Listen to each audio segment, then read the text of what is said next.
Microfocus, creators of visual programming tools for software development, is pleased to provide major funding for the Computer Chronicles, the story of this continuing evolution.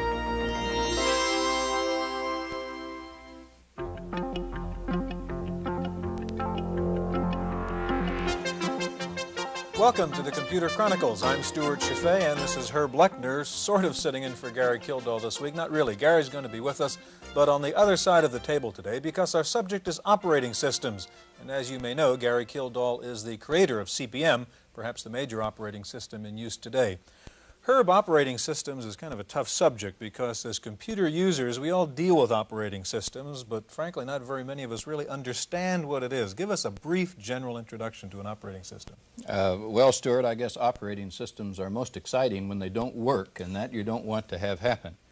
But on the small machine side, operating systems manage the computer resources, and they save the programmer a tremendous amount of nitty-gritty effort, and they provide a standard operating environment to enable applications to run on different machines and on different configurations. On the large machine side, operating systems become very sophisticated and literally manage the computer resources in such a way that they can achieve their potential. Okay, before we get to Gary and our other guests, we're going to take you inside a computer to see exactly what the operating system does.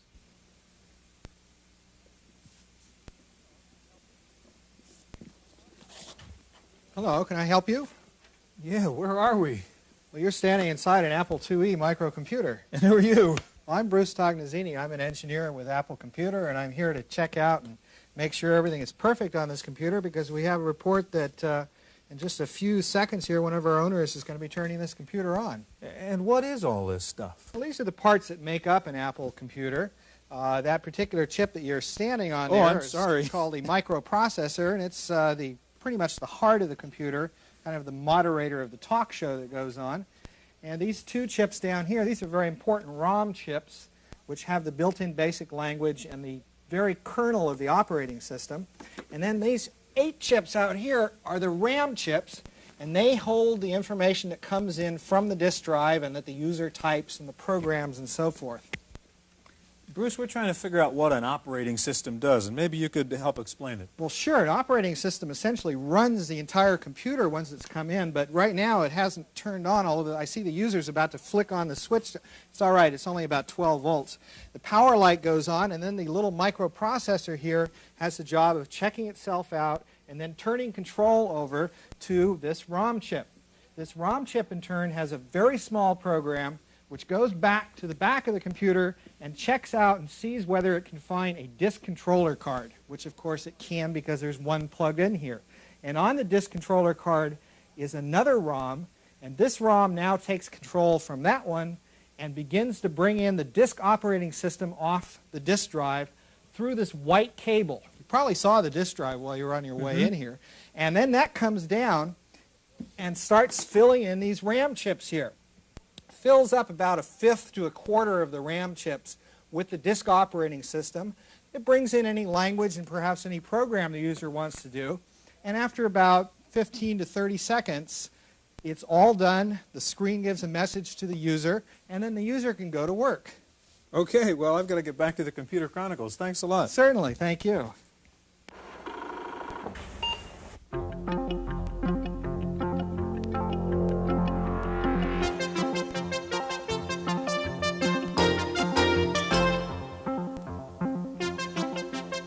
The operating system is a sophisticated computer program that makes the computer easier to use and operate more efficiently. Operating systems are sometimes called systems software or systems programs, as contrasted with application programs, which are the subject of a later lesson. Operating systems provide up to 7 functions, not all of which are present in smaller computer operating systems. One function of all operating systems is to establish the way users interface with the computer. For example, how data are stored on files and how programs are initiated. A second function of operating systems is to permit multiple users to share the same hardware. A third function is to manage data files so that data may be shared among several users or applications. Potential users can be scheduled and unauthorized access prevented. A fourth important function is the handling of all input and output data. Since many applications will run on the computer and share its storage devices, it is necessary to have a common control over how data is stored, accessed, and retrieved. A fifth function is to provide error recovery for the computer system.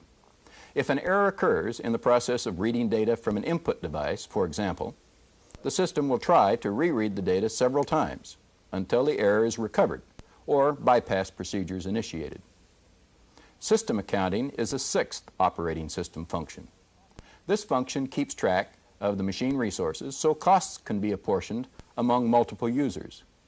How much CPU time is used by each application? How many disk and tape records are written and read by each application, and so forth. The last function provides maintenance accounting. It keeps track of correctable machine errors to aid the maintenance and replacement of failing components. Operating systems available for today's microcomputers are approaching the sophistication of the systems described here and are the subject of the video portion of this program. Gary Kildall shows one of his latest in the next segment. Let's join him now. Joining us now is Gary Kildall, no stranger to this program, of course. Gary is the creator of CPM, host of Computer Chronicles, and also Chief Executive Officer of Digital Research. And with Gary is Tony Fanning with the Corporate Engineering Department of HP Labs at Hewlett-Packard, and Tony works primarily with MS-DOS. Herb? Gary, in view of the immense success of CPM-80, could you tell us a little bit about how the idea got started and how it came to be what it is today? Well, I guess I'm sort of known as an operating system person, but realistically, I started back in the early days of computing and mostly interested in programming languages rather than operating systems. And I was working with Intel Corporation, working on a language called PLM. It was used as in the early days of microprocessors, and it was necessary to have some kind of an operating system to support the language. And that's where the name came from. CPM was a control program for microcomputers, just as PLM was named a programming language for microcomputers. And we were using paper tapes at the time, and we needed to have something else to store programs on besides paper tapes. It was a pretty tedious process. And so floppy disks came around, and CPM was in the software that made those floppy disks usable in a small computer system. Gary, operating system is a bit of a mystery to a lot of normal computer users who just take advantage of it but never really get to delve inside of it. Could you give us a rough description of what the operating system does inside the computer? Well, basically there are three levels of software, if you want to think of it that way, that you work with in a personal computer. One of them is a level of machine instructions. That's just if you turn the machine on, you don't put any diskettes in, the machine is capable of understanding some instructions. Those are machine instructions. But you have to put something in there to make the thing operate. The second level is what is called system software, and that lies right above the machine language itself. And the third level is the application software, and that's what you actually go out to the store and buy, is the application software. And then the application software then uses the system software as a foundation. System software then runs the machine using the machine instructions. So in that middle layer of system software, you find a number of things like programming languages, utilities, and operating systems. Now, an operating system then is sort of the traffic cop. It keeps track of file, or how your files are stored, how your display is handled, and the keyboard is handled, and things of that sort.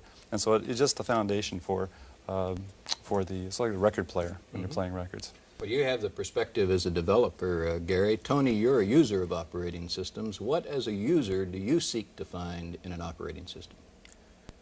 Well, I have an interest, of course, technically in the operating system and how it works, but really when I'm using it, I want the operating system to be transparent to me. I don't want to see it. I just want to use an application, and I know you asked a question earlier about what should one look for? Well, what are you trying to do? If I'm trying to do something like, for example, word processing, I'd like the operating system to just disappear and not bother me. Now, you work primarily with MS-DOS, Tony. How would that be different from, say, Gary's CPM? In a lot of ways, it does the same types of things that Gary's CPM does. I think Gary can tell you about some variants of CPM which are very different from what MS-DOS currently does. That's basically the same thing. It allows you to take care of files, take care of transfer of data from one place to another. It takes care of the whole human interface between you, your fingers, the computer, the programs that run in it. Gary, we've been through several generations now of, say, CPM, and each one adds something. Can you describe for us what gets added each time? How do you improve an operating system each time you come out with a new version? Well, the real key to any system software is trying to match what you're doing with that software with the computer system, the capability of the computer system that you have. And what happened, I think, early on in the microcomputer days is that the big computer system had 16K of memory. And so the idea is to tailor down an operating system that uses only a very small part of that memory. Now, when you add more memory, faster processors, then you get more functionality that you add to the operating system as you do more for the operator. And what's happened with, well, these 8-bit systems, for example, are all now 64K. Those are maximum memory size. And even in the 16-bit machines, the average memory size is, let's say, 128, 256, maybe even 512K. We're moving in that direction. And so what happens is the operating system expands, gets more functionality to take advantage of that larger memory area. One of the early attributes of CPM and some other operating systems were that they were simple and clean and neat. And now with the computers becoming larger and this growth occurring that you're talking about, are we going to see the sophistication and complexity grow in the operating system? Well, it certainly is true that it's very easy to add what are called bells and whistles to an operating system, things that really don't add much to the functionality just because there is more memory space. And I think that's the real crucial issue, is how do you add the right kinds of functions. What we see now with 16-bit machines and large memory systems is that we'll see things like concurrency, and we'll be able to demonstrate some of that today. That is, large computer systems have had concurrent operating systems, or multitasking is what it's called in large computer business, for years. And that's the idea of being able to use the computer system to do more than one thing at the same time. But if you look from the small computer, microcomputer days on to today, you see what's happened is that we started with single tasking or single user systems. And so what's happening now is we're coming together, and concurrency, or the idea of doing your printing while you're doing your word processing, for example, is the one that we're finding in that additional functionality that's added. Gary, you have, I think, concurrent CPM up here on the IBM PC right now. Maybe you could just run through a little bit and show us what the components of this system is. Okay, now the idea of a concurrent system and concurrent CPM is it's what's called a real-time system. That is, it's able to switch between programs in very short time intervals, and, for example, be able to receive data over a modem while you're seeing the directory operation. Now, what I'm going to do here is I'll use the keyboard to switch between what we call virtual screens. That is, you can imagine now that you're looking at 4 different consoles as I switch from console to console. So if we say console 0 is the one that we're looking at right now, and that happens to be shown in the lower left-hand side of the screen. Console 1, you'll see, happens to be a display of memory locations. Console 2 that I switched to happens to be a directory, and console 3 is a brand new free screen. Now I'll start a command here. I'll start a debugger just to get something going. And it's loading off the disk, and it's also giving me the prompt telling me it's ready to go. Now I'm just going to say display all of memory, so we'll have something active going on there. Now while that's going on, I'll switch back, and you can see that we're in a directory operation here. And so I'll just start that one again on this console. And as it's going, I better type it right here. That seems to be the weak point in the system, is the operator. And then as this is going on, I'll go ahead and switch back, and we can see what now we're getting a display of the directory right now, and I'll switch back, and you can see this other program is still actively processing. Okay, that's finished. Switching back again to the original screen. Now this is a very short demonstration of the concept of multitasking or concurrency, but the way it would actually be used, say in a business, is that you'd have your word processor working on one screen, and then meanwhile you'd switch over to, say, another screen to do spelling checking or receive data over a modem. So the effect is that you get multiple microcomputer systems in front of you on your desk. Now this is the way that operating systems are moving right now because of the fact we have let's say, half a megabyte of memory in the machine, we want to make sure that we use that machine effectively. Because what we're looking at nowadays with computers of this type are really the mainframes coming down to your desk. So we want to make sure we have that capability.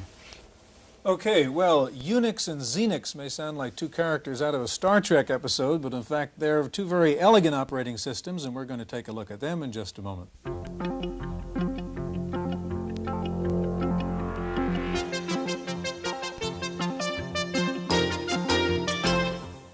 Operating systems for the larger computer systems evolved over time and were primarily used to improve hardware efficiency. Their main job was to keep the CPU and main storage as productive as possible, scheduling as many different users and applications through the hardware system as possible. One way this was accomplished was through multitasking or concurrency. This is the computer's ability to run several applications at once. Most applications, which use a fair amount of I/O, do not use the CPU efficiently. The CPU is frequently idle, waiting for the application program to get data from a slower I/O device. The operating system accomplishes multitasking by allowing an application program to run until it requests I/O. The operating system then suspends CPU processing for that application and starts another application, which continues until it needs I/O. The operating system will initiate as many applications as are needed to keep the CPU busy. When the I/O requests are satisfied, the operating system will reinitiate a suspended application. This is just one example of the types of relatively sophisticated function performed by the operating system. Unix, an operating system originally introduced for mini-computers, but which is quickly finding application in micros, is the subject of our next segment. So let's get back to our program. Joining us now is Gene Yates, who's president of Yates Ventures, a company involved in research primarily involving the Unix operating system. Gene, welcome to the Computer Chronicles. Thank you. Tell us a little bit about Unix and what it is, especially compared to CP/M and MS-DOS, the other things we've been talking about. Well, Unix is another of the standard operating systems that computer users are growing to find more interesting to them because of the variety of application software and different brands of computers that they can choose by going with a standard operating system as the basis of their computer system. And Unix is particularly unique because it runs on microcomputers, mini-computers, and mainframes, from the smallest to the largest systems, from an IBM personal computer to a great big huge Cray supercomputer. Unix is available for all of them. Unix is also very easy to network so that you can connect these different brands and sizes of computers together easily. And if both computers use Unix, you can find yourself sending electronic mail, transferring files, sharing application software programs very rapidly, more so than with many other products.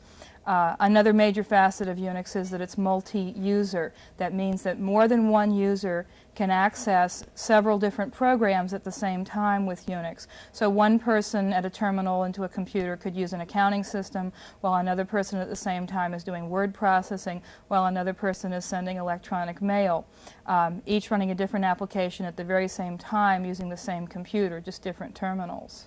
Gene, as I recall, Unix grew up in Bell Labs and then was for a while licensed only to universities and not-for-profit organizations. Yes. Is it fully commercially supported now?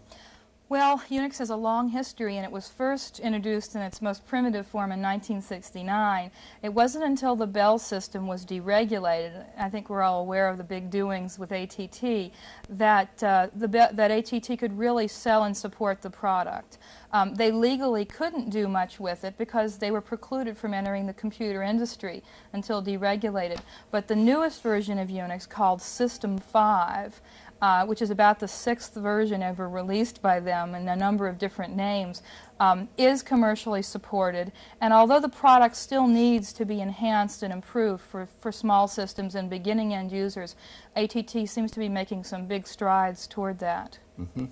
Gene, how does Xenix compare to Unix? Okay. Well, the Unix software from ATT is sold in two forms. It's actually licensed. Source code license is an expensive very high cost license that lets you take the software and actually change it or rearrange it or make it different for your specific kind of computer. Computer manufacturers or software companies buy source code licenses, and Microsoft is one of those companies.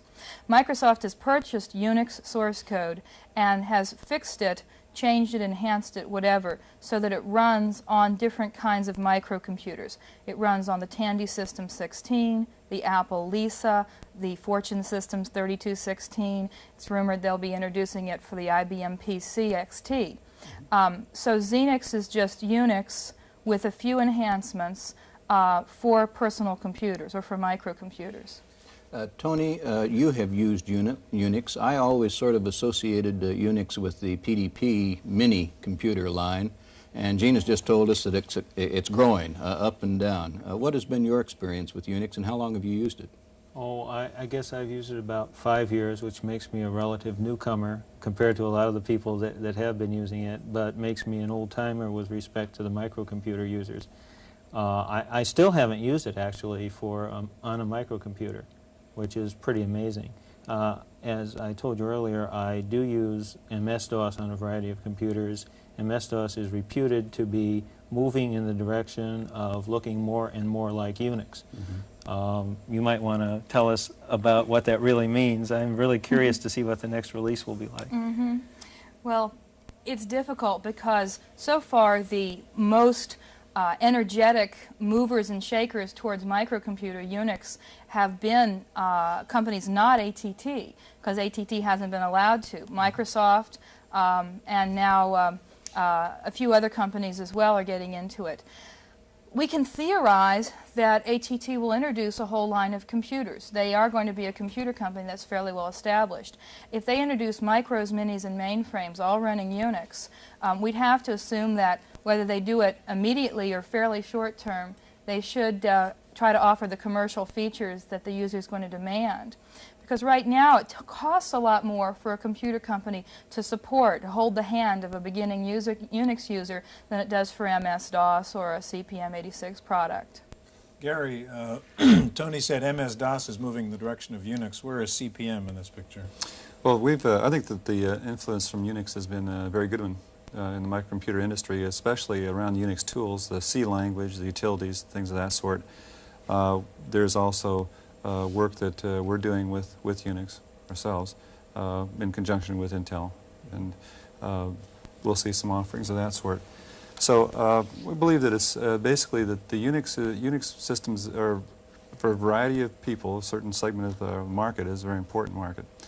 We feel also that in the case of CPM and concurrent CPM that there is more of a commercial orientation to those operating systems. So there's a matrix of these operating systems that kind of complementary in many ways. I get the feeling that when someone buys CPM, they buy it and they do not touch it. They put it on their computer and hope that it becomes invisible to them, except to do the functions they want. I don't believe there's any two Unix systems alike, at least as I last touched base with it, that seems to be modified, used by systems developers, and tinkered with. Does that represent a difference between the two markets for these systems? Well, you have to keep in mind that CPM86 and new versions of CPM are enhanced and increasingly functional versions of a microcomputer product. Unix is a mini-computer derived product. It's a big system product, and consequently it has 400-some built-in programs that do everything from typesetting to electronic mail to text processing to calendar to metric to inch conversion functions to extensive programming tools. It's a very big system.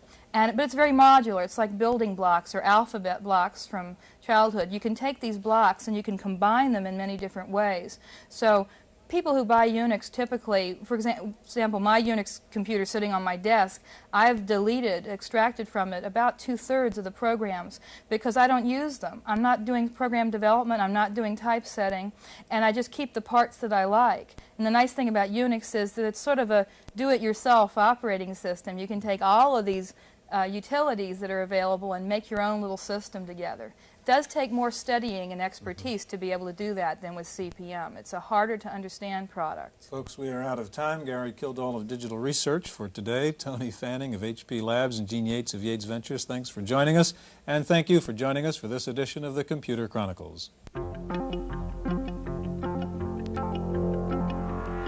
These are very exciting times for creators and users of operating systems, and the future looks very bright. There is a handful of very popular personal computer operating systems. CP/M and MS-DOS are two. Now Unix is also becoming available for micros. The popularity of these systems has spread largely through the work of third-party software developers and hardware designers. On the other hand, there are some thriving proprietary systems like Apple-DOS and TRS-DOS, which are well supported. So there has yet to emerge a standard that the entire industry is willing to endorse. As with the entire computer industry, operating systems development is in a constant state of change. As new capabilities are added to a hardware system, such as hard disks, telecommunication ports, and laser disks, operating systems must be revised to accommodate them. As new hardware designs were incorporated in the 16-bit microprocessor, designers had to create new operating systems to take full advantage of the increased processing power. And now, the new 32-bit microprocessors with increased speed and efficiency are challenging the creators of system software. There will be a continuing and expanding competition at the system level as there has been at the hardware and application level. Some of this competition will focus on creating operating systems that provide application program portability. That is, the ability for application programs to run on many types of computers. In our next lesson, we'll discover the world of application development and program utilities. Be sure and read Chapter 8 in your text, and I'll see you then. I'm Herb Lechner.